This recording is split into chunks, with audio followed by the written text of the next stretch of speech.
बिस्मिल्लाहिर्रहमानिर्रहीम। शुरू अल्लाह के नाम से जो नहायत रहम करने वाला है। दोस्तों, आज मैं आपके लिए बहुत ही दिलचस्प और मालूमाती वीडियो लेकर आई हूँ। आज की इस वीडियो में हम आपको बताएंगे उन लोगों के बारे में जो रमज़ान के रोज़े नहीं रखते और कहते हैं हम रोज़ा फ़लाँ वजह से नहीं रख रहे या फ़लाँ मजबूरी है, कोई ना कोई बहाना करके रोज़ा नहीं रखते। इस बारे में अल्लाह पाक और रसूल पाक सल्लल्लाहु अलैहि वसल्लम के क्या इरशाद है, इनको मद्देनज़र रखते हुए हम आपको आज ये बताएंगे कि रोज़े को छोड़ना कितना बड़ा गुनाह है। वीडियो की जानब बढ़ने से पहले मेरी आप तमाम दोस्तों से दरख्वास्त है कि हमारे चैनल को ज़रूर सब्सक्राइब कर लीजिए और साथ में दिए गए बेल आइकन को दबा लें ताकि नेक्स्ट आने वाली अपडेट्स आपको बर वक्त मिल सके। और दोस्तों, एक बात बहुत खूब अच्छी तरह समझ लो कि अल्लाह ने इस्लाम के 5 इरकान बयान किए हैं जिन पे इस्लाम की बुनियाद कायम है। इसमें तीसरा रुकन रोज़ा है और तौहीद के लिहाज से चौथा रुकन रोज़ा है।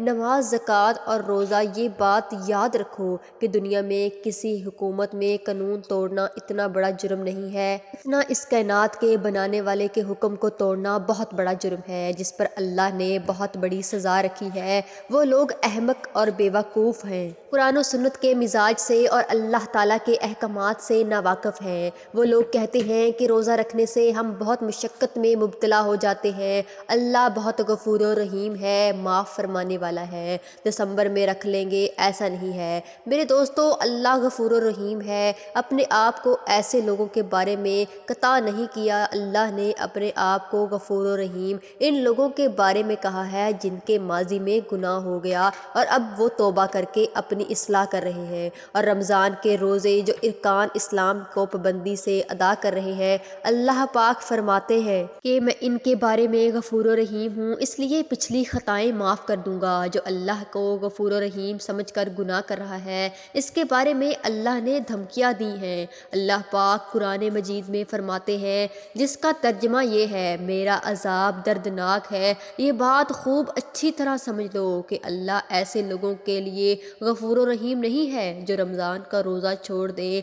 अल्लाह ऐसे लोगों से ज़बरदस्त इंतकाम लेने वाला है और इसका हक़ है कि वो आपसे इंतकाम ले, क्योंकि इसने सारे साल आपको खिलाया पिलाया, इतनी नेमतें दी। आप अगर सिर्फ एक नेमत पर गौर करें तो कि खुराक है, हम कितना खाते हैं, खा खा कर बीमार हो जाते हैं। क्या इसका हक़ नहीं कि वो एक महीना दिन की रोशनी में आप पर खाने पीने की पाबंदी लगा दे और आप कहें मेरे लिए ये अमल बहुत मुश्किल है, वो अज़ाब देगा। इसलिए ये दिमाग से निकाल दें कि अल्लाह की रहमत से उम्मीद लगाकर बैठ जाने में हूँ बहाना, मजूर हूँ, मुझसे नहीं होता, मैं छोड़ दूँ। आपको बताती हूँ, रोज़ा हर हाल में रखना चाहिए। याद रखें दोस्तों, इतने असूल कवानीन इस दुनिया के नहीं जितने अल्लाह रब्बुल इज़्ज़त के, जो दुनिया चला रहा है। इसने जो कानून बना दिया वो पत्थर पर लकीर बन गया। अब आपको रोज़ा रखना पड़ेगा और अगर आप नहीं रखते अल्लाह को गफ़ूर रहीम समझ कर तो अल्लाह के अज़ाब के लिए तैयार हो जाओ।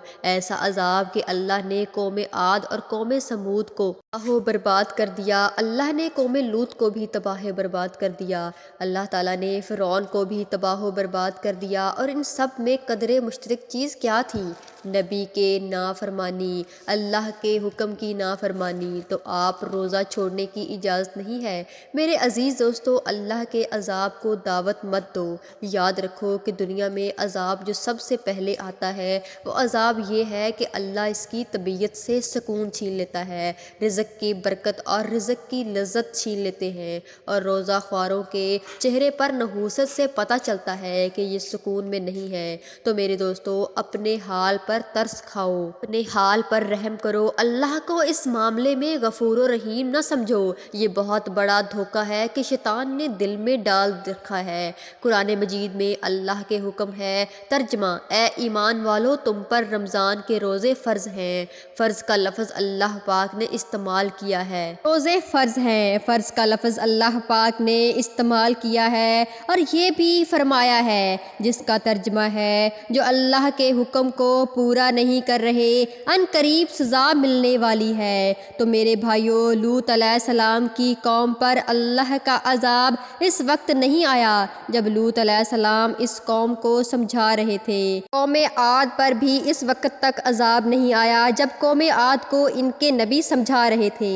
اللہ پاک فرماتے ہیں ہم نافرمانوں کو ایسے ڈھیل دیں گے کہ ان کو پتہ بھی نہیں چلے گا۔ جب کوئی اللہ کی نافرمانی کرتا ہے اور نافرمانی کے ساتھ ساتھ اس پر اکثر ہوتی ہے تو اللہ پاک اس کو ڈھیل دیتا ہے۔ اللہ پاک اس پر نافرمانی کے دروازے اور کھول دیتے ہیں اور اسے کہتے ہیں کہ لے جی بھر لے، جہنم میں تیرے لیے تیار کر کے رکھی ہے، یہ حسرت نہ رہے کہ میں نے نہیں کی۔ دوستو، دنیا میں بھی اللہ کا عذاب عطا ہے۔ کبھی آپ دیکھیں کہ دل کا سکون ختم ہو گیا، کھا کھا کے مٹساتے بن گئے، بس کھانے سے باز نہیں آ رہے، تو دوستو یاد رکھو، جس آدمی کو اپنے منہ پر کنٹرول نہیں ہے، ہر وقت بکریوں کی طرح کھاتا رہتا ہے، وہ دنیا میں بھی کوئی کام نہیں کر سکتا۔ تو چھوڑ دو، اللہ کی خاطر لوگ یہ کہتے ہیں کہ ہم سے پڑھائی نہیں ہوتی، بوریت ہو رہی ہے، سوتے ہوئے گزار دو، کوئی بات نہیں، کھانے کی اجازت نہیں ہے۔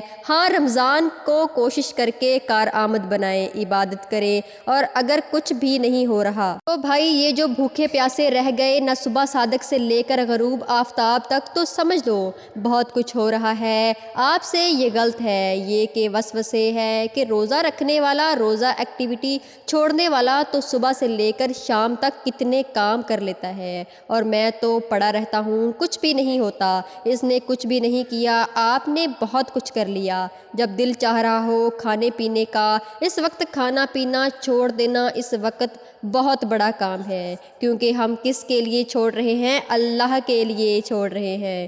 تو اس پر اللہ کی طرف سے خوشیاں بھی ہیں، اور رمضان کا روزہ چھوڑنے والے پر اللہ کی طرف سے عذاب بھی ہے، اس لیے اللہ کو صرف غفور و رحیم سمجھنے کی ضرورت نہیں ہے۔ عذاب ہے اس پر، وعید ہے، اور اللہ کی نعمتیں اس کے لیے نہیں ہے۔ اللہ تعالی ہم سب کو اپنے حکم کی تکمیل کرنے کی توفیق عطا فرمائے۔